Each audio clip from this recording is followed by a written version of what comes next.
Ladies and gentlemen, boys and girls, Mr. and Lady, viewing at home. It's kinetic aesthetic time, and the day is Tuesday, so y'all already know what's up. It's time for sports talk. I'm not here alone. You already know what is good. I've got my man Cam here. Cam, say what's up. What's up, everybody?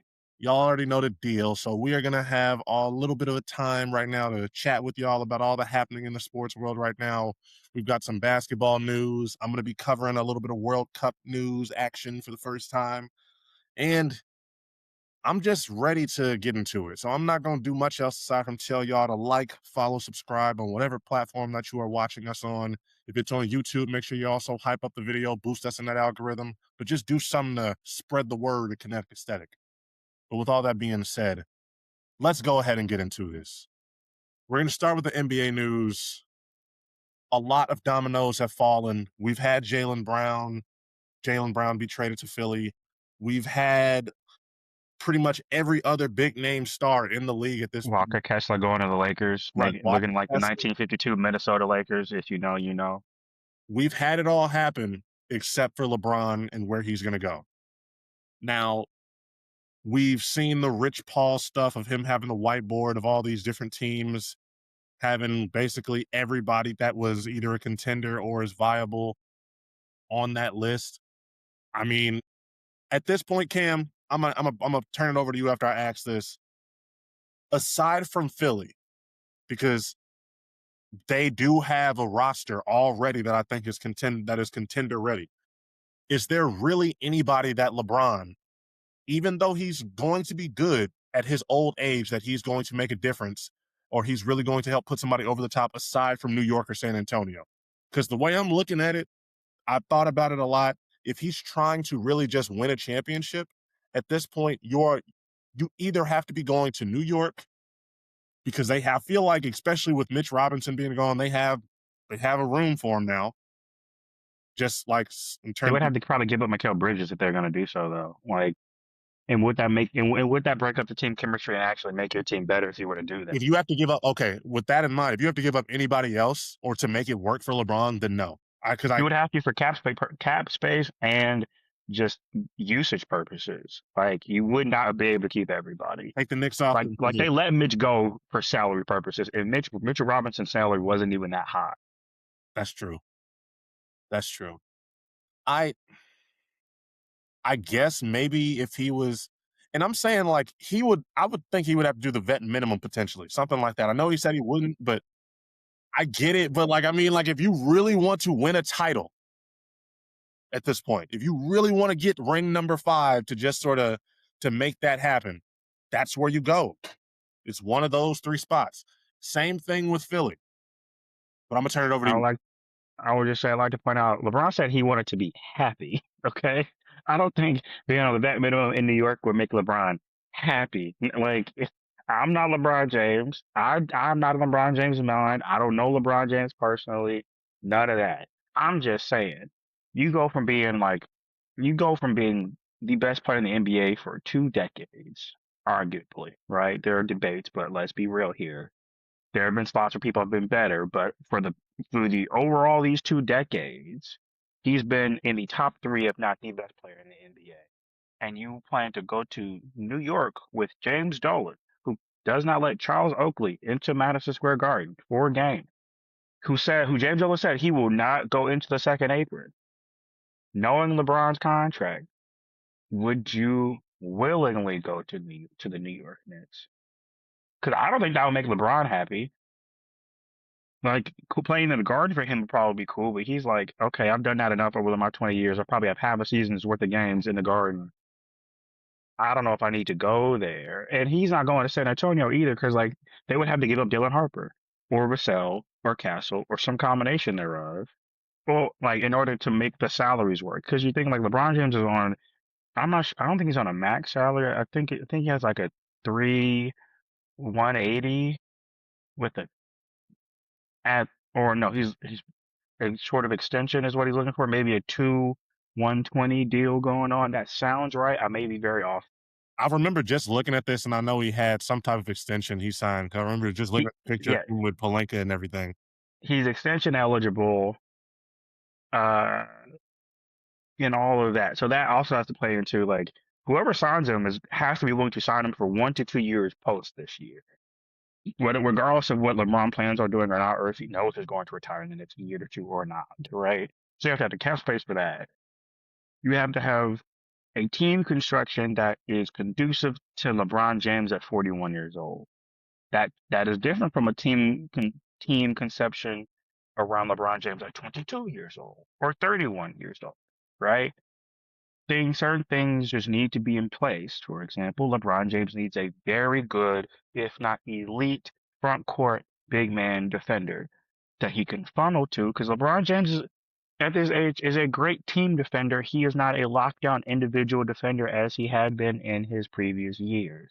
So you have to have someone who can cover up for those deficiencies. Now, LeBron James's basketball IQ was one of the best in human history. Let's just be very honest with that. On the offensive and defensive side of the ball. So he's never going to be bad defensively. Some plays may look bad, but that's besides the point.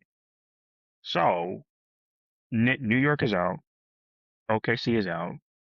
The Spurs are out. I'm going to say the Celtics are probably out. Think, Minnesota's probably out. okay, okay. See, the thing with Minnesota, and the reason why I would keep them in is that I think that I don't know, I do feel like LeBron really does want one more ring. And I think that when Rich Paul said, there was one quote that Rich Paul said during that little interview, or I can't remember which one it was, but he said if New York had not won the title this year, LeBron would already be a Knick. Mm. He wants to go somewhere where he can help win a title that is going to undoubtedly help with his legacy and with his resume. He does desire that. That's why But he doesn't need that though. Like no, like and I hate to break it to him, like no, a sixth, seventh championship would not put him above Michael Jordan in certain people's it's not eyes. it, but again, that's what he's chasing. I'm not telling you that it makes sense to me. I understand what you're saying, but the simple fact of the matter is he's still LeBron James. It doesn't matter. He can talk he knows he's the GOAT. I know that I'm this and I'm that after I did what I did in 2016 or whenever he feels like he is stamped on it, but he knows that he wants to shut up any doubt, any question. He knows he's in a unique position. That's why I do feel like he's That's going true. Minnesota, places that he can really go somewhere that haven't won. Especially like I know people talk about Cleveland and all the deficiencies they have and everything like that. If he probably still feels like he can go somewhere and like just make somebody a winner. He might feel like maybe I'm the guy who can go back to Cleveland and turn Donovan Mitchell and getting James Harden a ring. If he turned, I saw somebody, and I'm so sorry I don't remember this person's name, but shout out to them. You know who you are if you tweeted this. Someone said if LeBron James goes to Cleveland and make James Harden the playoff riser, that may put him over Jordan. I think I saw that tweet too. I don't so it's like I really do. That's what I keep having to throw that variable in. Because there's places where, like Minnesota, I know, and it would still be Ant-Man's team, to be honest with you. That's still, But also, there's not enough ball. Like there's literally not enough ball to go around for those three people because they're all pretty ball dominant players at this stage in their careers. Like LeBron James aiding like slamming down lobs like him and Wade were doing in 2011, 12, and 13, where you could feel LeBron James just loading up to like that's not who he is right now. So like so we were talking about like, oh, who's gonna get the most touches between LaMelo and Ant, just the two of them. Now you have to think about LaMelo, Ant, and LeBron. it's Like I understand where you're going with it. I just don't. I just from a pure basketball standpoint, how does that even work? I know, like, people are like it's LeBron James. Anything could work. I'm like, yes, but no. Like, but see, here's my thing. I don't necessarily think that a lot of these places are going to work. He goes to Minnesota. I don't think he puts them over the top. He goes to he's not pretty good enough much, defensively right now to do that. right. If he goes to pretty much anywhere except Philly, I don't know how he would actually be like an X factor potentially. Did you see that there's a rumor that the 76ers are going to offload Joel Embiid to sign LeBron? That is a rumor. I have no confirmation of where that source comes from or if it is legitimate, but it's something I have heard. I have not read that. I don't like that idea because listen, I don't know exactly how long Embiid has left. I feel It's so like sad to think about, but please continue. but I definitely still feel like I know LeBron has at least 2. At least 2. I'm thinking If he right, wants to, he has it for probably sure. just has 1. So with that being said, I really don't know because Joel Embiid, he might have 1, the nigga might have 3 or 4. And if No one knows. He doesn't even know, probably, to be completely honest with you. but I would much rather go with the 3 or 4. He's much more tied to your team's identity. I I don't like that. I just don't like the idea. See, that's another thing. I don't like the idea of LeBron going to any of these teams if they have to necessarily change too much of who they are to get him. That's what teams do. They capitulate to LeBron James, and understandably so. But are we capitulating based off of legacy or capitulating based off of right now? Right now, you should not. Right now, you are adding him as a piece. You're not adding him as a finishing piece. I understand how great he is still at his age, but he's just not he's not the guy that you want to be Batman right now, if that makes sense. Oh yeah. I don't think I'm necessarily trying to say he needs to be Robin, but he doesn't need to be the guy that's in that driving seat.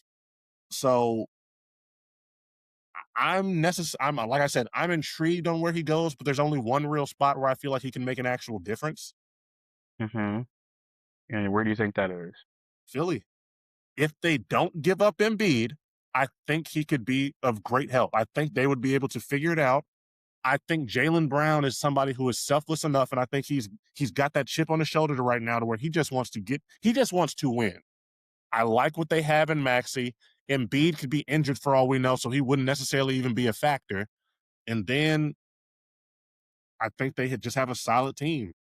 I'm not the Knicks is going to be a tough Hmm. fight. It's going to be a good battle. I don't know. Like it's going to be it's going to be a tough fought series in whoever comes out of the West between OKC or San Antonio. But that's just how I feel right now. I feel like we've got about 4 contenders right now. What if he goes to Denver? Is Jokic and a older LeBron James because I would they be able to keep Jamal Murray? Let's find out. Let's see where they are under the cap.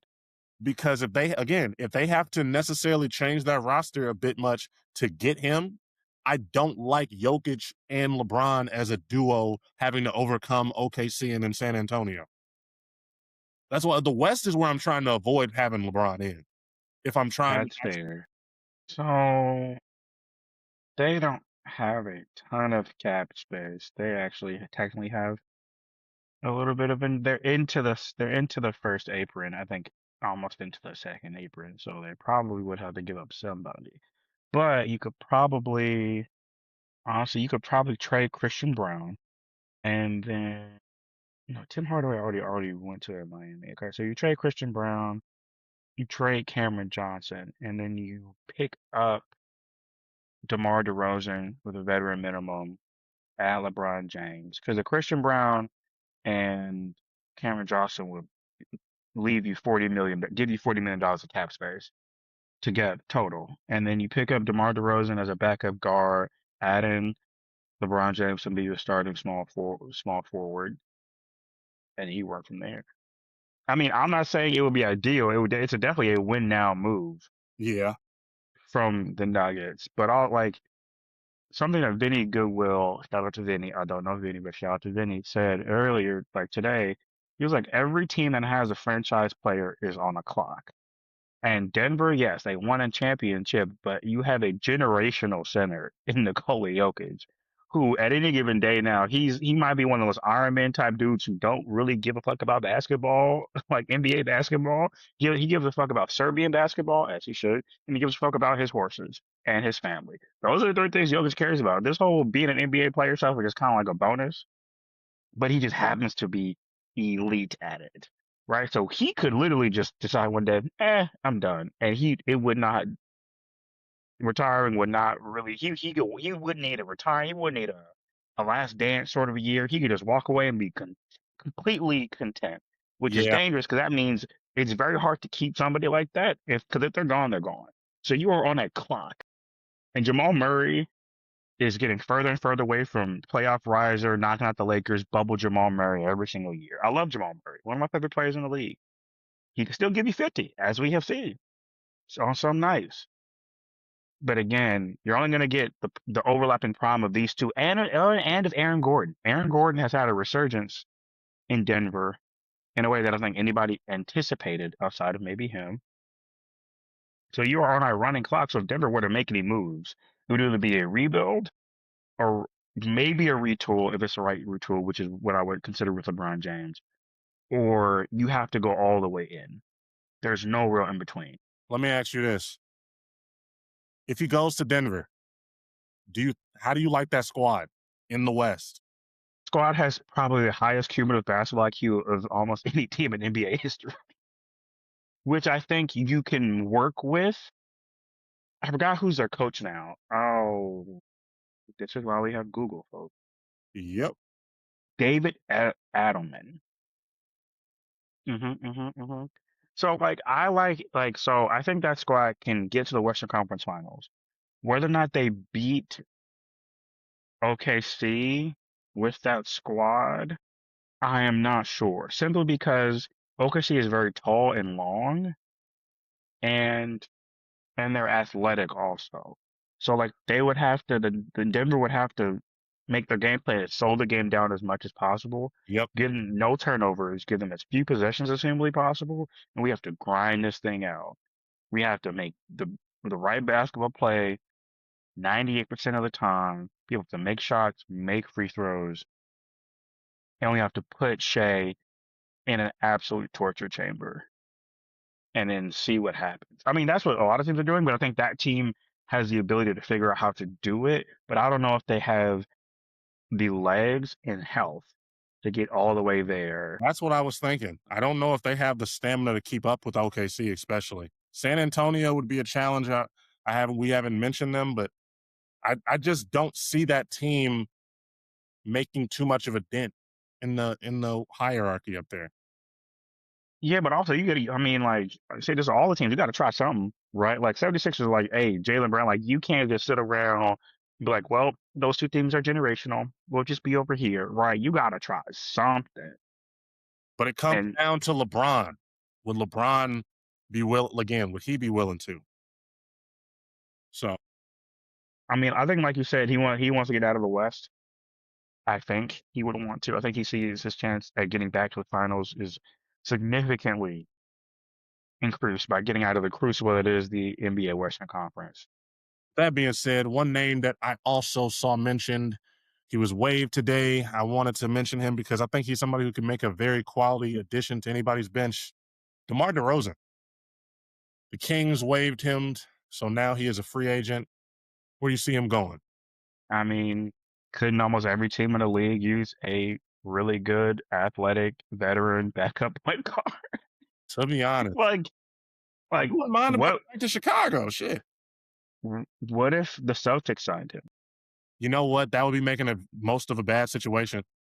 It's not Jalen Brown, but Paul George and DeMar DeRozan. That's a pretty quality little substitute. So I like what And and you're not gonna have to pay him a whole lot. You he's could do going it on one somewhere. year with the team option, He's going somewhere where right? he Like, can play hoop. hmm He'll have a chance in the East. So I like that. No, no, man. It's Miami, maybe. Who's Miami's point guard? somebody I've never heard of, to be honest. I know I was looking at their roster the other day, but he is not somebody I'm too familiar with at all. I mean, you have Tim Hardaway Jr., but he's more of a shooting guard or a combo guard than a pure point guard. But it's so is DeMar DeRozan, but I feel like he's become more of a point guard in his as he reaches his veterancy. Yeah, I don't really know who's gonna play. I mean, Davion Mitchell, maybe, maybe. Again, I think a veteran point guard would do some good for that locker room. Yeah. Maybe recreate some 2000. What was that? 2000 and was that six championship? Was that 2006, 2008? I can't remember which year that No, was. no, no. I kind of Oh 06. D Wade and oh Shaq six. 06. Mm-hmm. Like veteran point guard, and like when like you had the White Chocolates and the Gary Page of the world, and older superstar. Not saying Giannis and Shaq are the same at their ages, but older. But it's been like you can make it work. But then if DeMar DeRozan wants to get out of the West, Chicago could be interesting. Boston could be interesting. He's got options. If there's He anybody does, else that I've heard of right now that's got options, it's definitely DeMar DeRozan. especially at his price tag. Right. You can get him at a nice price, and you know he's a quality player who's going to come in and give you some buckets. And he's not going to cause any problems on or off the court. Okay. Quick NFL news that I wanted to just take note of. I want to ask you, Cam, did you see that clip of Mike Vrabel going into the car on his way to Taylor Swift and Travis Kelsey's wedding? His Yes. wife was behind him. I know that's got to be awkward to be in the public eye with that man after everything. People were already giving him flack because he didn't hold the door open for her. There was a guy who was holding it, but he's not going to be able to win publicly for a while. No. He, Mm-mm. Mm-mm. I only did I did like, bro, that was a news story that never ended. It was crazy how much people wanted to see that man lose on. It's rough. Like you get mollywopped in the Super Bowl. You try to get Stephon Diggs to your squad. You get AJ Brown to your squad. But it is all overshadowed. Even the Super Bowl loss is overshadowed by this. I'm going to call this a continuous lapse of judgment from Mike Rabel because I don't know the man to say that he did it maliciously. But my brother in Christ, Crazy. you understand. People are now looking at your relationship in a way they have never looked at your relationship ever before. Like you got to be holding doors, you got to be getting flowers, you got to be doing uh wedding anniversary, like reclamation of vows sorts of things in fancy places. Like, but I mean, only if his wife really wants that, I guess is the other thing, because like his wife is also a person in this that has agency and a say about how that relationship goes. She But could be it's dipping into like she that could be phrase for the kids at this point.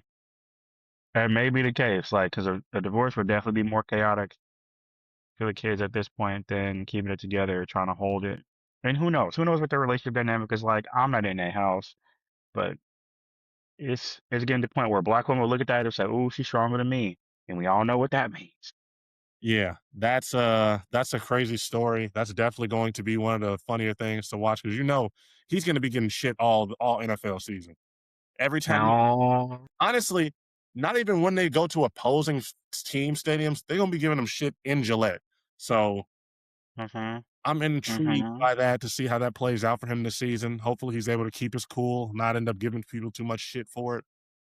But hell, he's stronger than me for not going off on a couple of reporters there every now and then at this point because he's been getting hassled. Him and Diana cannot be seen in the same zip code ever again. Like that's one of those like his wife is tracking her phone just to make sure that she's nowhere near. Exactly. Because some of those things, I'm like, are you sure your wife isn't your side and Diane Rossini isn't your wife for real, for real? Because the way y'all looking at each other is Yeah. suspicious. Like I understand friendships can be intimate. I understand this, but like Nah, alone together that wasn't no friend. at a hotel, looking at each other's eyes, holding both hands. Whew, It was romantic. Some it was very romantic. I've seen weddings that were less romantically charged.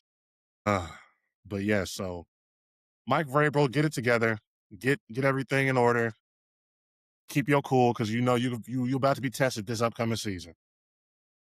Now, Wait, what before we, you want to talk about, Cam? there's something I want to check before we move off NFL stuff. Okay, that's what I.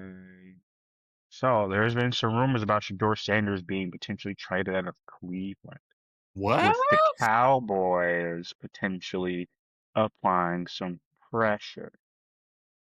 Now I asked this, or I posed this question: who do you think is going to be the starting quarterback of the Cleveland Browns this upcoming season, and who do you think it should be? I'm gonna give you the answer of who it should be first because this is something that I'm gonna have a very strong opinion about. I am liable to start ranting as I go into my reasons why. It should be the Shador Sanders.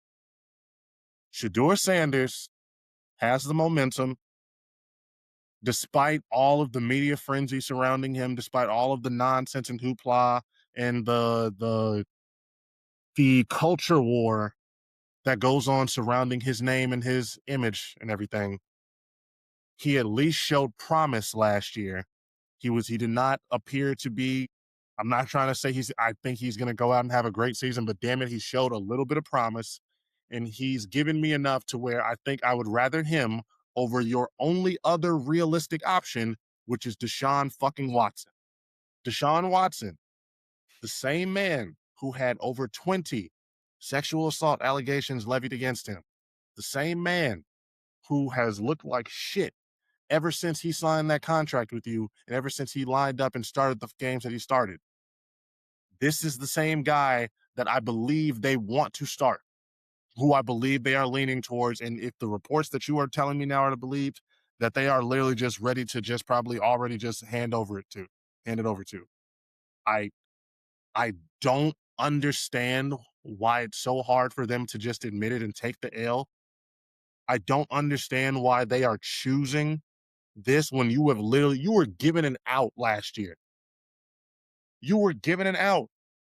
You have a quarterback on your roster who, honestly, I'd much rather have to deal with the attention and bullshit that Shador brings than any of the nonsense than that Deshaun Watson has had that has brought upon your franchise. I can't remember the owner of the Browns' name, but he's horrible. You are a terrible owner. The curse of Baker Mayfield is going to forever be upon the Cleveland Browns until they decide to do the right thing. And if they fuck over Shador Sanders by sending him over to the Dallas Cowboys, where he's not going to end up starting over Dak Prescott, unless I mean, as if the as if Cleveland needed any more curses. as if they needed any more. But I I'm I'm flabbergasted by this. I don't understand why they're still trying to make this shit with this guy happen. Let it go. I mean, it's a $250 million of a mistake. You're trying to make it seem like it was reasonable, but I and forget let he's me on the roster. I forget he's on the roster, and I think that's a good thing that they should embrace. You he's took also had 3 catastrophic lower extremity injuries in the past 2 I didn't years. even need to mention that. Honestly, the PR shit is worse to The me. PR I'm just yeah. Oh, I don't get me started on that particular thing, But but like it and to be clear, everyone, the rumor was that like the Cowboys wanted to trade for him, not that the Cleveland Browns wanted to trade him. But also, I don't understand why they have 4 quarterbacks in a quarterback room anyway. Because I think it's Deshaun Watson, Shador Sanders, Dylan Gabriel, and a guy named Taylor Green. One of them is gonna have to be cut. I don't know who, and I just don't know who. I don't know what their plan is. I don't know who's getting the most. Oh, I have a feeling about who's getting the most first team reps. But like, also, you traded away Miles Garrett, and you got some stuff in return. Jared Verse is a fantastic defensive tackle, I feel for him. I feel but your defense was not your problem last year or the past X amount of years. Your defense, the Cleveland Browns defense is the only reason why I fear Baltimore Ravens versus Cleveland Browns games because that defense is absolutely locked in. yep. And but the defense has never been their problem. Their quarterback play, their subpar quarterback play, and offensive construction has been their biggest Achilles heel. And you know what? Who I feel probably the worst for in this situation is Jerry Jeudy. Jerry Jeudy could have been an all-flight receiver. I'm not saying top 5, but potentially top 10 with his Not had talent, his his chance. tools. Did he not have his chance in Denver? Not really. Like sound like I'm gonna say not really. Okay. I'm gonna say not really.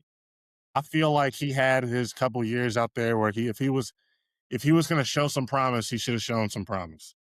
That's fair. And I think context has to come into play. That's fair. All I'm saying is just I don't know what the Cleveland Browns are doing. Those fans deserve better. That They city do. deserves better. They They've been do. wearing bags on their heads as long as I've been alive. The only fan, like, at least Detroit is able to say that they've had successful eras. Cleveland has not really. The 90s were terrible. They've been terrible since they came back. The 80s are renowned for heartbreak and getting close and not being able to overcome the hump. It's just They have Jim Brown. they've got That Jim is Brown. it. That is Now it. that's a lot, but it's also 50 years ago. The only other franchise that's done worse is the Arizona Cardinals. And Lucy Arizona Cardinals went up. Have the Browns been to a Super Bowl? No, no. They're one of the few teams that haven't. Them, Jacksonville, Detroit. In Houston. Yeah. But Houston, but also Houston and Jacksonville are newer. Yeah, Cleveland and Detroit, yeah. some of the oldest franchises in the league. But like Detroit's at least, I mean, at least Arizona's been to a Super Bowl. Arizona has one of the best wide receivers of all time. Shout out to Larry Fitzgerald. Arizona Like was part of one of the best Super Bowls of all time. So that Super Bowl was crazy. I still remember that to this day. Again, I feel so bad for Larry Fitz because that man has put everything. That this is one of those like too loyal situations. Like we praise so many athletes for staying with the same team through thick and through thin, whether it be Dirk, Kobe, Kim, Larry, it's Megatron. almost crazy now that you say that. How many of them also came so close to almost requesting trades or wanting out? Because Kobe, remember, he wanted to go to Chicago. He wanted to, and they were like, no. Like LA was like, No, no, no, nigga, we're not gonna let you go there. What? No. we're not letting you go anywhere. Like, what are you? You are confined to Los Angeles County. You can go to the Chicago street, but we ain't letting you. D You can go Wade, there for away games. D Wade and them wanted to sign to Chicago when they started the Mm-hmm. three niggas And it was gonna be them, D Wade, LeBron, and Melo, but didn't want to get rid of Luau Dang. which is even in hindsight, it sounds crazy. In the time, it also sounded crazy, but Luol Deng was hooping. So like there was a Luau Dang meant a lot to Chicago fans. he did. There was like a 4 month window where that was not a crazy thing. Like, oh yeah, we ain't giving up Luol Deng. Like yeah. But lack of foresight. Lack of foresight. But it Would have been great. I remember. I remember. I thought that there was the chance was so real that when LeBron didn't choose us for that original decision, I got on Facebook and I got mad as fuck, and I called him a bitch. I was like, "You bitch ass nigga, LeBron James. Why did you?" Like I was heated. I remember one of my homies. I never expected him to come to Chicago. I was like, he ain't coming here. Why would he go from Hope the winter back to more winter when he could go to Miami? Chicago is one of those cities, though, man. It's one of those It basketball is. cities, It's one of those basketball cities, but like sports cities. Shit. if we thought he was chasing Michael Jordan's ghost now, can you imagine the moment he put on a Chicago Bulls jersey? He would never be able to escape it, no matter how many championships he won. Like he would have to win 7 chips in Chicago, back to back to back to back to back to back. Like there would be no escaping it. So I understand him wanting to carve out his own legacy in a Like if he particular lost way. 1 year, it would have been like, shit. Jordan didn't lose when he was in his prime. Right. There would be every single like the pictures would be cool of him standing on with 23 above the Michael. Well, no, actually, he wouldn't be able to wear it because he's retired. But him standing, whatever number he chose, underneath the LeBron banner, all that would be great. Stacey King calls of LeBron James would be immaculate. But if you think about going into the psyche of LeBron James or any athlete, he would never, ever, if he ever put on a Chicago Bulls jersey for more than a day, be able to escape the specter of Michael Jordan. And so, like, why would you put even more pressure on yourself than you already have since you've been 17 when you could go to Miami, ball, be with your homie, have no state income tax? They've won 1 championship, and the best player in the franchise is still playing. So, like, It made you're not. looking back, it made so much sense to go to Miami. It just made a whole lot. It was a smart move for him to do. I do think that it was necessary for his development, just for his psyche as an athlete. So I don't hold no grudges against it. I hate especially when you compare it to the way of somebody like KD did what he did and handled himself. LeBron has always been much more of a real one. So I've learned to appreciate him. Also, him and Jerry Krause would have gotten into physical fights. Yeah, I'm almost certain.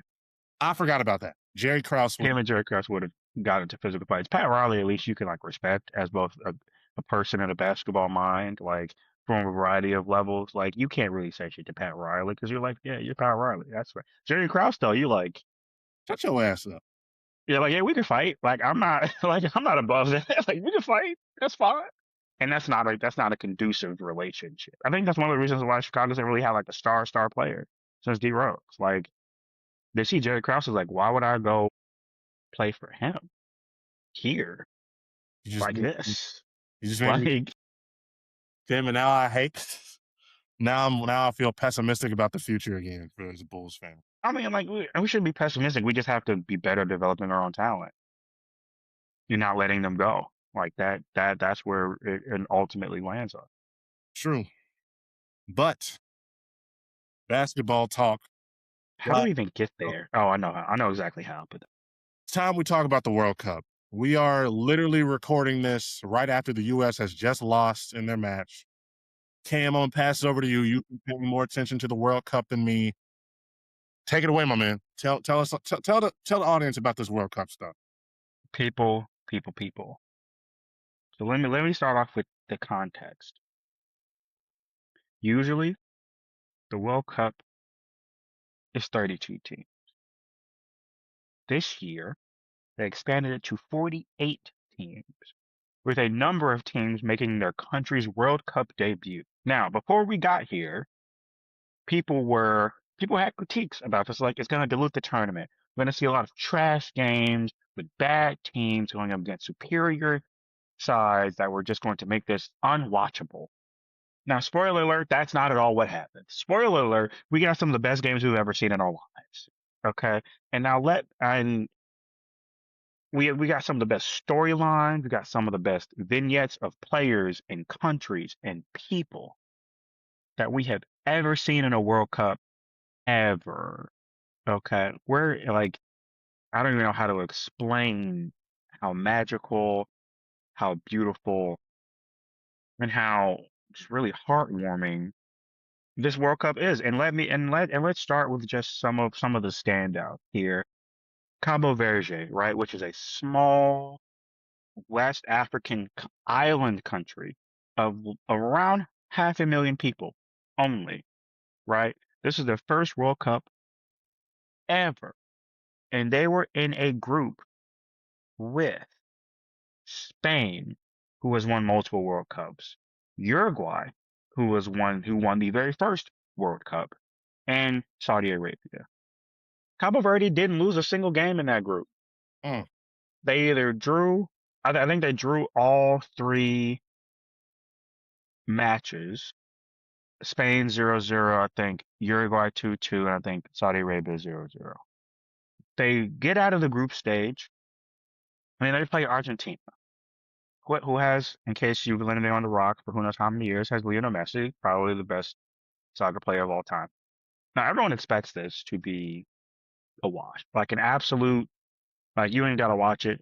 Pencil in Argentina for 5 goals for 65 minutes. You can just check the highlights and go from there.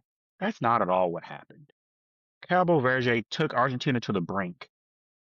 There was a goal, and I believe late in the game, in the waning minutes, I think like 88-ish minutes, where I think Le Cabrales from Cabo Verde took a pass left side of the box, stops, dribbles with his right foot, goes back to his left, gets it back to his right, defender on his right hip, curls it in.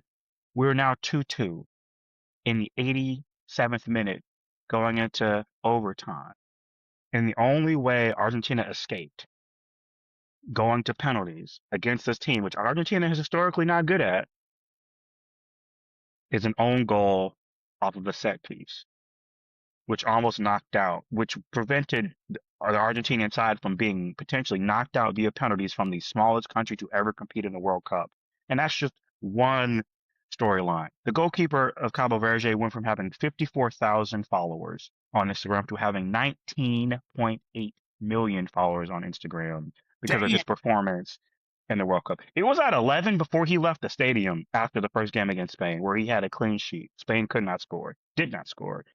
So you have them. You have Germany losing their first penalty shootout since 1952. Second, just want Mm-hmm. hold your thought because I don't want you to lose your track. I'm sorry. Oh That no, you're good. that is insane.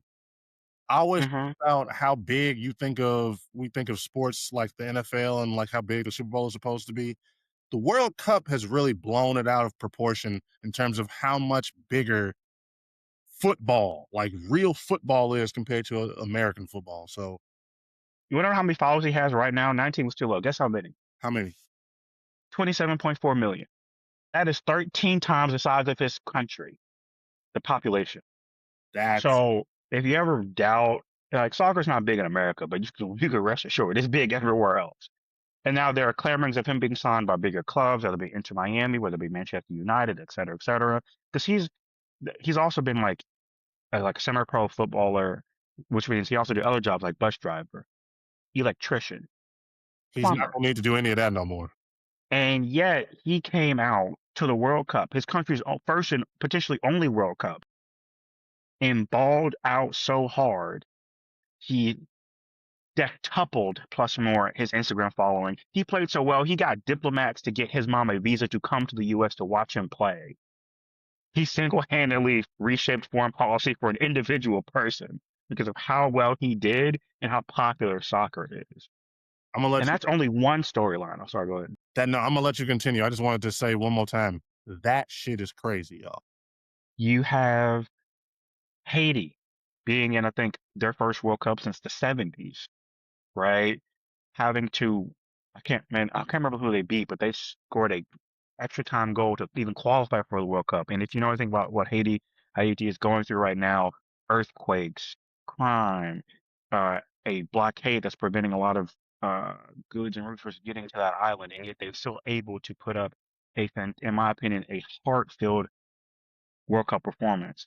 You have Germany, the powerhouse of soccer that Germany has been, losing their first penalty shootout since 1952 to Paraguay. Paraguay knocking them out of the tournament in penalties, I believe, in Mexico City. You have Erling Haaland, he could have played for Britain. I think he was born in Britain, but he has Norwegian descent. He played for England, excuse me. He has scored, I think, 7 goals in just as many games in this World Cup for his country's first World Cup. He is on the path to potentially breaking the single World Cup goal record in his first World Cup ever.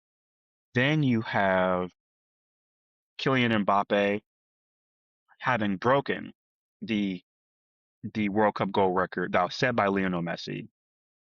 I think that this is only Kylian Mbappe's second World Cup, second World Cup ever. He's already broken the record.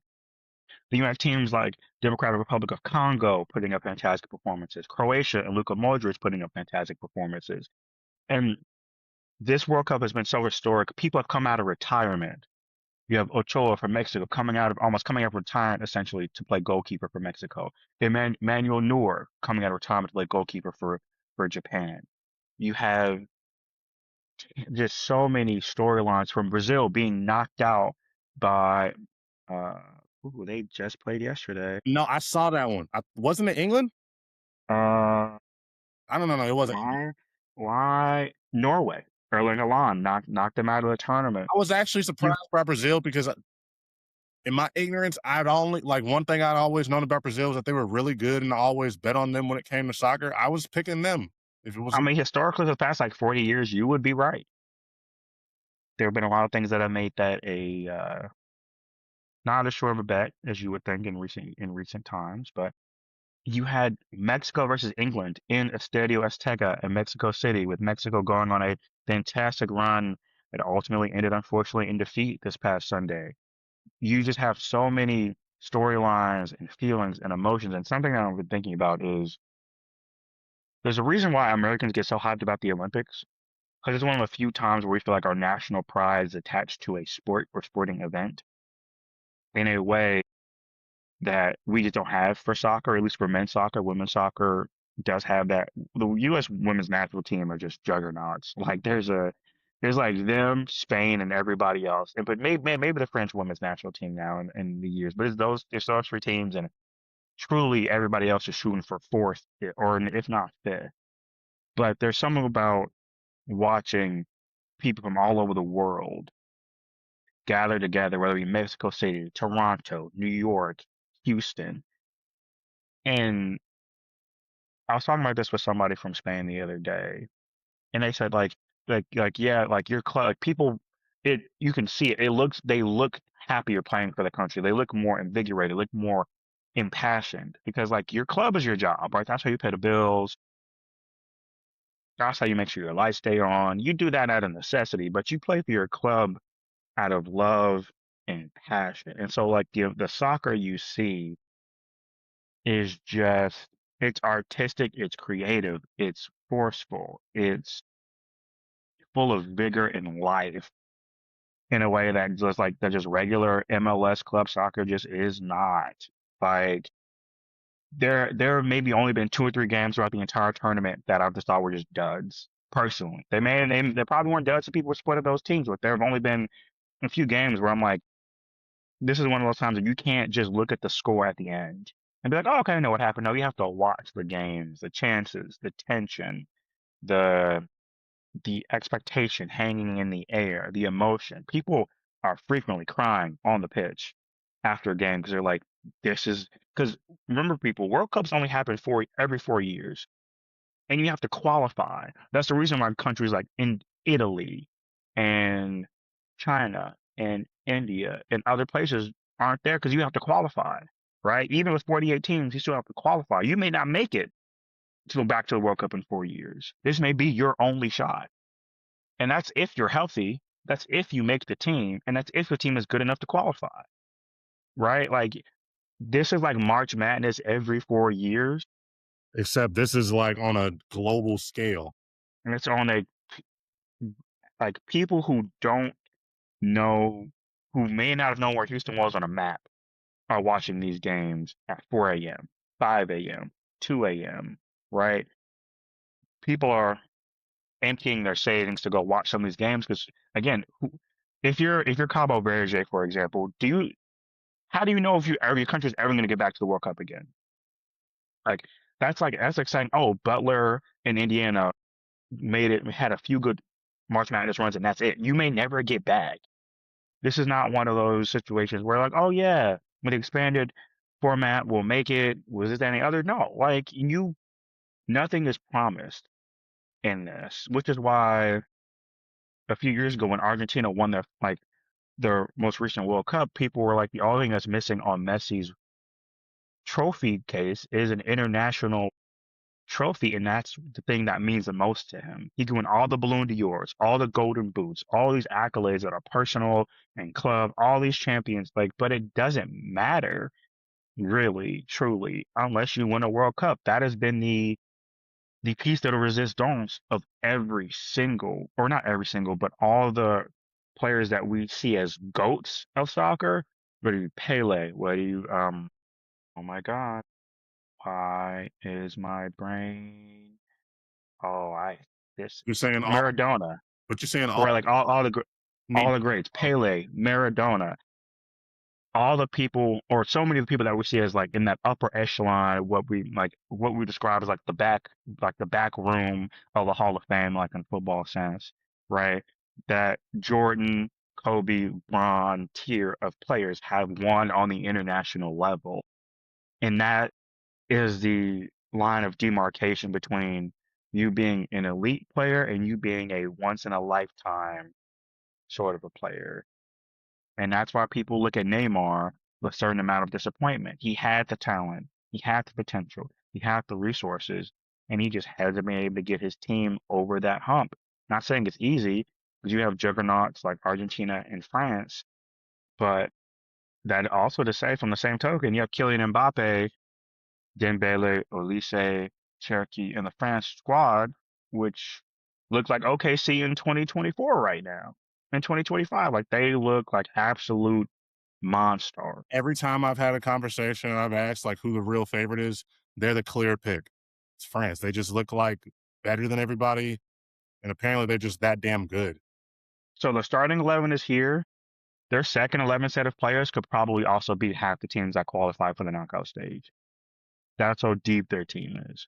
They have world-class midfielders coming off the bench getting here nigga damn minutes. Like, yeah, sure. You keep bagging here. Take some of these minutes real fast, right? Like, and this is I'll wrap it up in the next couple minutes. I don't want to ramble, but one, if you are not watching the World Cup yet, Go back and watch some of these extended highlights. Yes, they're long, but you'll see like the tension, the beauty. It's like watching an NBA playoff game, but the clock never stops.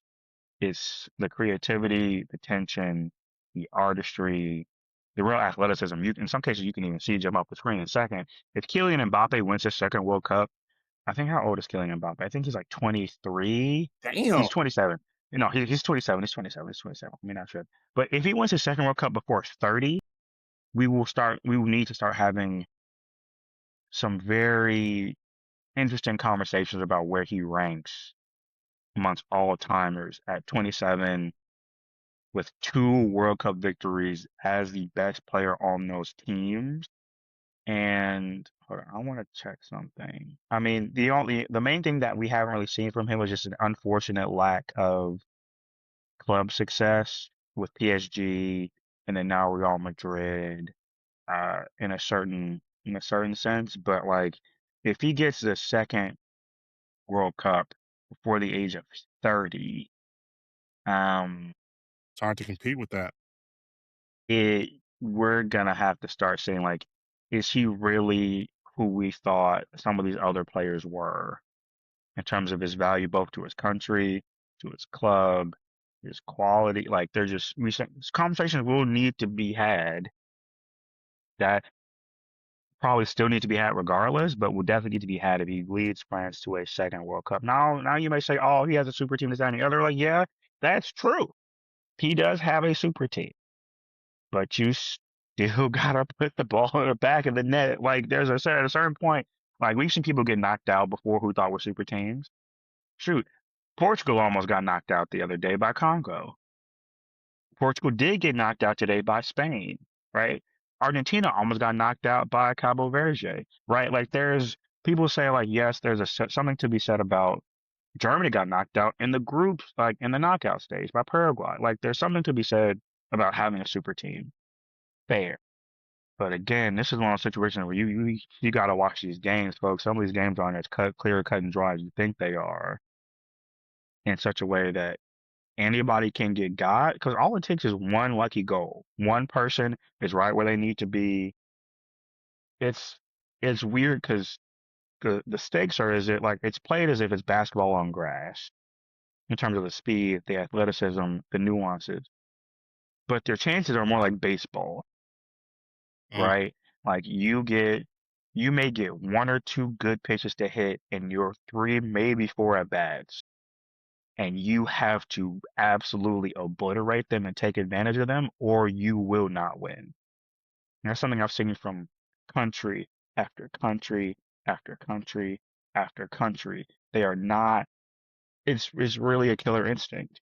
I've seen like the Congo, Ivory Coast, um, Senegal. Oh, Senegal choked the game away. Oh, they should have beaten Belgium easily. They were up 2-0 going into the 85th minute. They gave up 2 goals in a span of 3 to 4 minutes, end up losing to a penalty goal shot by Belgium in the 119th minute, right before penalties were about to work, because they took their foot off the gas. So many countries don't realize you cannot, because these teams are fighting for their lives, for their nations, for the people that, for their cousins, their mothers, It their don't fathers, anybody their uncles. this don't sound like the situation the way you described it where you would even like have that thought cross your mind to take the foot off the gas. Well, because like once you're in it, you're just kind of in the flow of things. And if you slow down, you're trying to milk time, you may not think of it like that. But like that's why the managers needs to be better at putting the fire onto these people's booty cheeks. Because like these people are fighting for their nation, not just their lives, for their soul. You have to put them into the ground and bury them, or else good people, they will find something in them to try and dig themselves out of the hole. And if you let them, you will pay for it. Look look at Senegal and Belgium. Look at Congo and Portugal. Look at so many other teams that let teams back into it. Look at the Spurs and the Knicks, right? Like It's a when secret. somebody wants it more, when you think somebody wants it just as much as you, when you have them ahead, you have to make them think they can't, that that's not possible. Facts. You have to bury it. Period. Big facts. Like you're playing. The stakes are too high. The stakes are too high. All that to say, the World Cup is fantastic. I know soccer is not a popular sport in America. I understand, You've done a but good job of making me wanna watch. I'm gonna need you to send me some of these extended highlights because I definitely wanna get my knowledge up.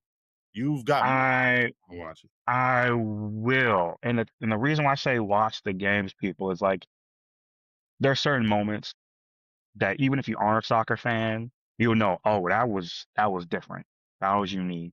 That was special. The Cabo Verde goal in the 94th minute is one of them. The Haaland goal against uh, Brazil in the what was that? The 79th and then 90th minute are two of those moments. There are certain moments where you don't even need to know a lot about soccer to know that you're watching something genuinely great, and I don't want y'all to miss it because this is a World Cup on American soil. The energy, the vibes are fantastic. I just don't want you to miss it because we're seeing certain players that people know, like Messi, Ronaldo, Ochoa, aren't going to be around. They're like the LeBron James and Steph Curry of soccer, right? For real. They're elite, they're great, but they won't be around forever. Shoot, this was Ronaldo's last World Cup ever. He's retiring after today, after he got beat today by Spain. So like all these people that you know and have heard of, this is some of their last dances, and they're gonna go out with a bang. And so I don't want you all to miss like once in a generation players really putting it all on the line to try and bring our country something. Because like if your country wins a World Cup, but it's not usually winning one, every people will tell their grandchildren about it, their great grandchildren. People have that in their wills, in their houses, on their gravestones. And it's something that I think it's hard to, and I'm rambling, so I'm going to end it with this. Something that I think is hard to really communicate to an American audience that we don't really have like a national sport. Like football is it, but a lot of people are just not like. There are people who don't watch soccer, who don't watch club soccer, but will watch national team soccer religiously, right? There's just a different vibe to it, Yeah. right? It's not the same. Like baseball used to be that in the 20s, 30s, and 40s. Football may have been that in the 70s and 80s. Basketball's never really been that, right? It's hard to impress upon people just being able to put yourself into immortality in your entire country is a rare and singular achievement. That's what these men are fighting for. That's what they're trying to hold in their hands. And you see the blood, the sweat, the tears, the jubilation that erupt when those moments arrive. And it's something that in the state of the world now, we should not take for granted that people still give a damn about things Mm, that are bigger than them, that are still willing to sacrifice for things that are bigger than them. And a lot of these, like some of these players, they may get paid, but usually they donate those winnings. They're like, no, I want to play for my country. I don't care if I have to do it for free. I don't care if I have to hurt my body in the process.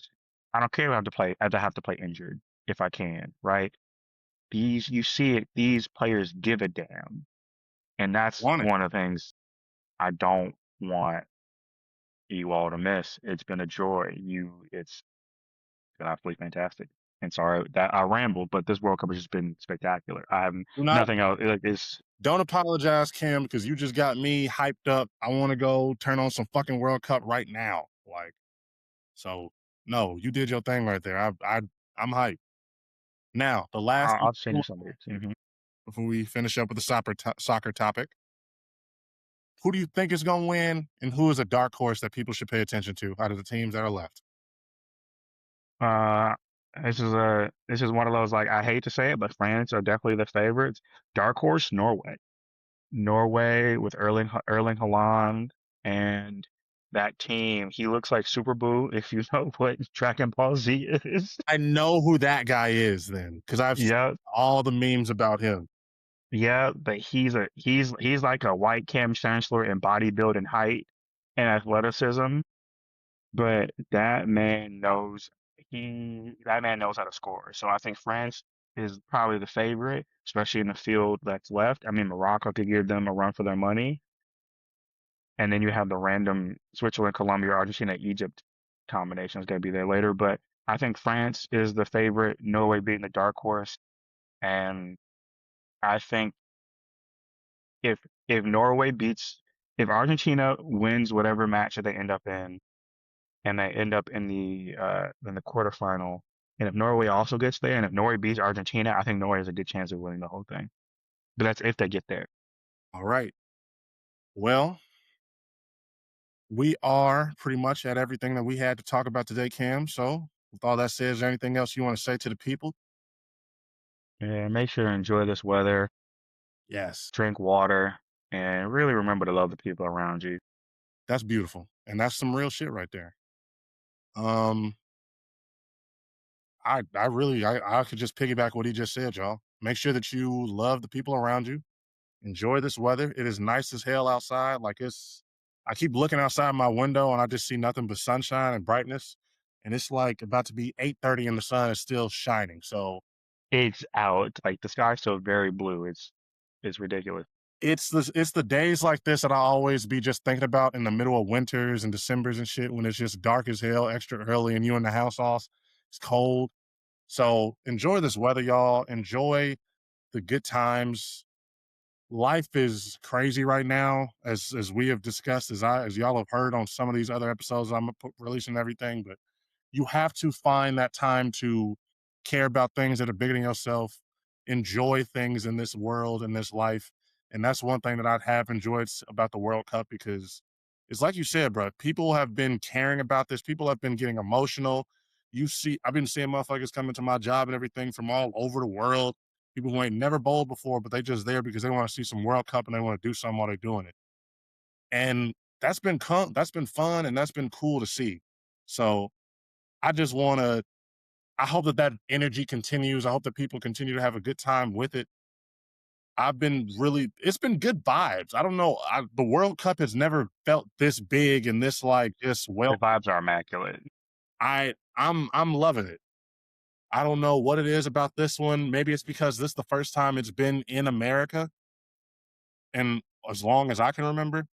And you know what? This is the first time we've really been this exposed to it, but I'm sort of just getting that itch. I need to start covering soccer more. I need to start getting more into it. Hell, I might start talking about the MLS. But Counterpoint, if you want to cover soccer, take a moment, watch some what they call the Premier League. It's in England. Watch like just find a team that resonates with you. It'll happen. Like just kind of just watch a few highlights, some players. We can root for the Sounders, but MLS is that's gonna be over here for a moment. Watch Premier League, watch La Liga, watch the Bundesliga, which is the leagues in England, Spain, and Germany, respectively. Find a team that you really resonate with, and then kind of go from there. Because I think that's a good way to like once you can get like emotionally invested to a team, it's a lot easier to kind of navigate. Because if you're just watching people play soccer, you're like, I don't care about none of these dudes. But you saying so I like can watch where the real stars is at. yeah, yeah, yeah, yeah. Watch like not saying the MLS is not high level soccer, but like They have Beckham at those leagues have more consistently high levels of high level soccer. I'll say that. but with all that being said, y'all, you already know the deal. Make sure you like, follow, subscribe. If it's on YouTube, make sure you hype the video as well so you boost us in the algorithm. But aside from that, just do all that stuff so that you can help boost us wherever you are listening to us at and help make expand our reach to people all across the world. But with all that being said, I'm starting to ramble myself. So we just want to tell y'all we hope y'all continue to be good people. Continue to have a wonderful day. Continue to have a wonderful week. We love you over here at Kinetic Aesthetic. This is Cam. This is Jerm. We out. Yeah.